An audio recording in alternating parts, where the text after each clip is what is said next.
Assalamualaikum dan salam sejahtera. Seterusnya kita sambung dengan tajuk pembahagian sel.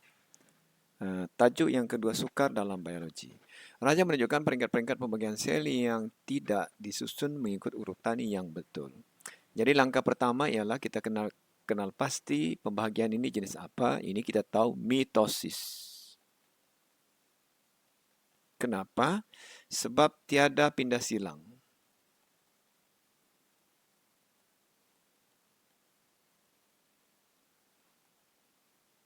Ataupun tiada kromosom yang berbelang.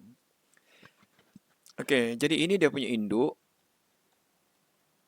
Kita tahu ada 4 kromosom, 1, 2, 3, 4. 2 hitam, 2 putih, 2 besar, 2 kecil. Jadi 4 kromosom.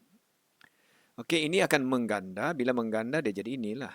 Jadi ini nombor 1, ini nombor 2. Setelah mengganda akan tersusun di tengah sel atau khatulistiwa sel. Jadi 3. Lepas tu, ini kita panggil kromatid. Ini kita tahu gelendong. Jadi gelendung ni akan tarik kromatid ni ke kutub bertentangan. Maka ini adalah peringkat anafasa. 4. Interfasa, profasa, metafasa, anafasa. Lepas ni baru terbelah 2. Jadi soalan ini terjawab. Terangkan kelakuan kromosom pada peringkat P. Pada peringkat P, tadi sudah dijawab. Okey. Kromatid ditarik ke kutub yang bertentangan. Itulah dia punya kelakuan. Berapakah bilangan kromosom? 4, sudah terjawab. Lukis kandungan kromosom dalam 2 sel anak yang terbentuk sekiranya sel itu mengalami meiosis. Okey. Kalau ini ni pembahagian mitosis. Jadi sel anaknya nanti sama dengan ini. Dengan induknya. Jadi dia akan jadi 2, tapi begini juga. Cuma kalau mengalami meiosis. Seperti yang kita tahu, meiosis akan bahagi separuh kromosom induk. Ingat, kita dapat 2 set kromosom, satu dari induk jantan, satu induk betina atau ibu dan bapa. Kalau putih inilah kromosom bapa, jadi hitam adalah kromosom ibu. Jadi kromosom yang kita dapat daripada sperma ibu dan bapa itu adalah kromosom datuk dan nenek. Sebab bapa akan mendapat kromosom dari datuk dan nenek. Cuma kalau kita bahagi 2, ni akan jadi apa dia? Adakah dia besar-besar, 2, tapi dua-dua besar, dan kecil-kecil, atau besar kecil, ataukah adakah putih-putih, hitam putih, atau hitam-hitam? Okey, kita tengok di bawah ni. Di sini tempat ruang jawapan. Ini tempat penyelesaian masalah. Okey, kombinasi kromosom sel anak itu bergantung kepada kombinasi kromosom sel anak itu bergantung kepada kedudukan kromosom semasa metafasa 2. Jadi kita tahu sel ini akan dibahagi 2. Ini meiosis 1, dia akan potong di sini. Meiosis 1. Lepas tu meiosis 2 akan potong lagi di sini. Belah 2 lagi.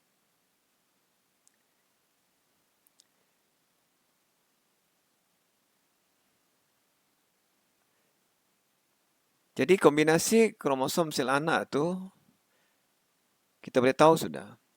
Okey, yang pertama ni hitam besar, hitam kecil. Jadi hitam besar, hitam kecil. Hitam besar, hitam kecil, sel yang kedua. Lepas tu putih. Putih besar, putih kecil. Putih besar, putih kecil.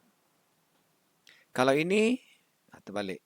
Hitam besar, putih kecil.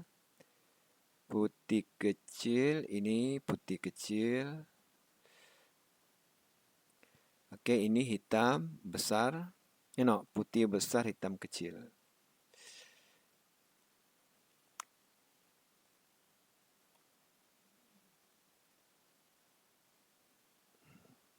Jadi faham ni ya? Maknanya kromosom sel anak nanti kita boleh tentukan berdasarkan kedudukan kromosom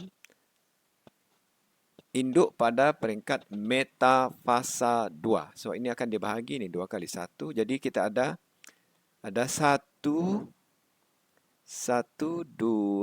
3, 4 sel anak. 1, 2, 3, 4. Itulah kombinasinya. 1, 2, 3, 4. Jadi mana-mana jawapan ini boleh. Satu lagi kita boleh belangkan dia. Maknanya ada pindah silang. Macam ini. Berbelang dia. Bila berbelang, maka sel anak pun mesti berbelang. Pindah silang. Okey, putih di sini. Jadi, hitam-hitam, hitam, putih berbelang. Putih, putih, putih, putih berbelang, putih. Okey, jadi pelbagai kombinasi kromosom sel anak kita boleh guna untuk menjawab soalan ini. Tapi ingat, pastikan dia mesti 2 kromosom. Syaratnya 2 kromosom dan mesti besar kecil. Tengok induk yang dia guna. Kalau ada saiz, maknanya besar kecil. Warna terpulang. Boleh hitam-hitam, putih-putih, hitam putih. Ataupun hitam berbelang putih. Ataupun putih berbelang hitam. Terpulang pada kamu.